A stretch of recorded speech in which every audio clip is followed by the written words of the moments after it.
2 minutes to answer each audience and online question. We hope to get to as many questions as we can, so we've asked the audience here not to slow things down with any applause, except for now. Ladies and gentlemen, the Republican nominee for President, Donald J. Trump, and the Democratic nominee for President, Hillary Clinton.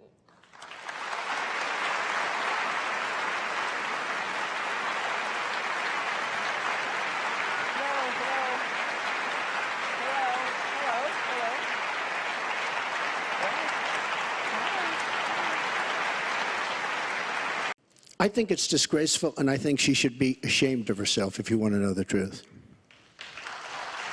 Can we please hold the applause? Of what my friend Michelle Obama advised us all. When they go low, you go high. And look, I want to follow up on that. I'm going to let you talk about emails. Because everything he just said is absolutely false, but I'm not surprised. Really? In the first debate, and the audience needs to calm down here. I told people that it would be impossible to be fact-checking Donald all the time. I'd never get to talk about anything I want to do and how we're going to really make lives better for people. So once again, go to HillaryClinton.com. We have literally Trump. You can fact check him in real time. Last time at the first debate, we had millions of people fact-checking, so I expect we'll have millions more fact-checking because, you know, it's just awfully good that someone with the temperament of Donald Trump is not in charge of the law in our country. Yeah, because you'd be in jail. Secretary Clinton.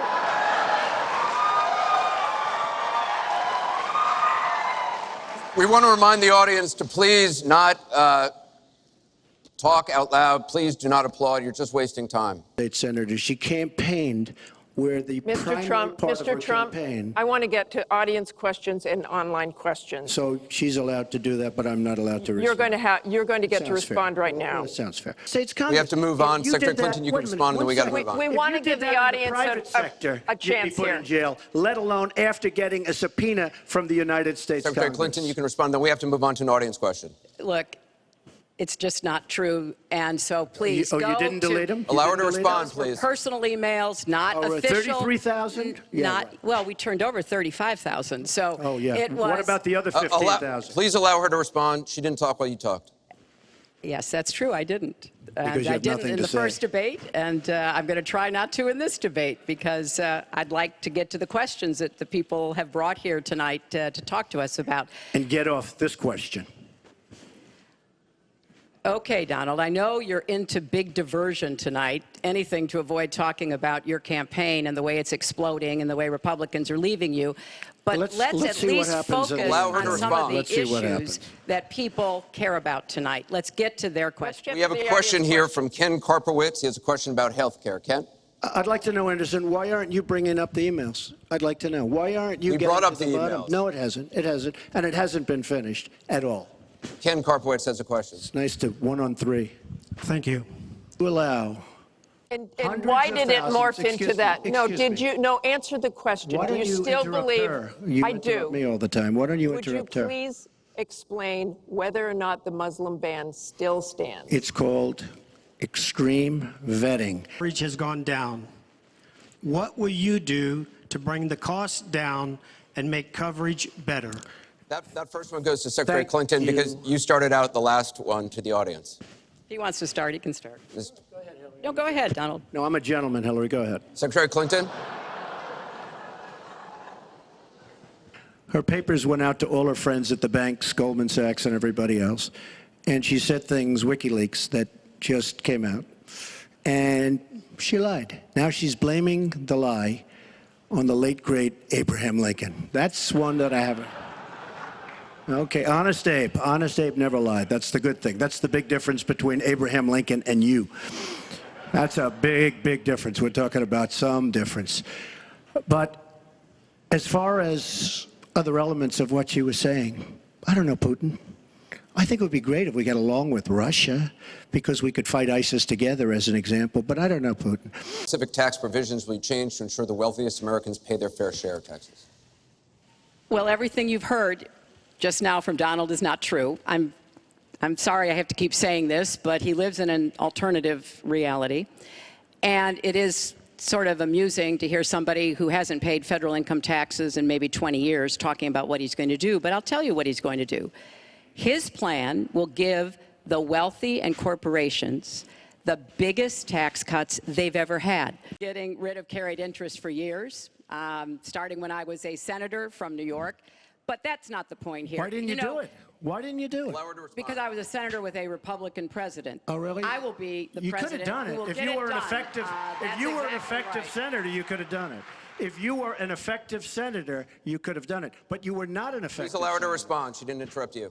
You know, under our Constitution, presidents have something called veto power. Russia is killing ISIS, and Iran is killing ISIS. And those three have now lined up because of our weak foreign policy. Mr. Trump, let me repeat the question. If you were president, what would you do about Syria and the humanitarian crisis in Aleppo? And I want to remind you what your running mate said. He said provocations by Russia need to be met with American strength, and that if Russia continues to be involved in airstrikes along with the Syrian government forces of Assad, the United States of America should be prepared to use military force to strike the military targets of the Assad regime. Okay. He and I haven't spoken, and I disagree. I disagree. You disagree with your running mate. I think we have to knock out ISIS. Leave. Why do they have to say we're going to be attacking Mosul within the next 4 to 6 weeks, which is what they're saying? How stupid is our country? There are sometimes reasons the military does that. Psychological warfare. I can't think of any. I can't think of any. It might be to help get civilians out. And we have, look, I have 200 generals and admirals who endorse me. I have 21 Congressional Medal of Honor recipients who endorse me. We talk about it all the time. They understand. Why can't they do something secretively where they go in and they knock out the leadership? Why would these people stay there? I've been reading now for weeks. Tell me what your strategy I've been reading now is. for weeks about Mosul, that it's the harbor of where, between Raqqa and Mosul. This is where they think the ISIS leaders are. Why would they be staying? They're not staying there anymore. They're gone. Because everybody's talking about how Iraq, which is us with our leadership, goes in to fight Mosul. Now, with these 200 admirals and generals, they can't believe it. All I say is this: General George Patton, General Douglas MacArthur are spinning in their grave at the stupidity of what we're doing in the Middle East. I'm going to move It's on. funny, she went over a minute over, and you don't stop her. When I go 1 second over, it's like you a had big deal. many answers. It's really very interesting. We've got a question. Secretary Clinton, does Mr. Trump have the discipline to be a good leader? No. I'm shocked to hear that. Well, it's not only my opinion. We have to move along. 9 million people Secretary lost their Clinton, jobs. 5 million homes were lost. Secretary and Clinton, we're $13 moving trillion in family wealth was wiped out. We are back on the right track. He would send us back into recession with his tax plans. Secretary Clinton, we are moving to an audience question. We're almost out of time. We have another. Mr. Trump, we're moving to an audience question. It is, our country Mr. Trump, has the Secretary slowest growth, Clinton, we and want to get jobs to are a the disaster. audience. Thank you very much, both of you. My question to both of you is, regardless of the current rhetoric, would either of you name one positive thing that you respect in one another?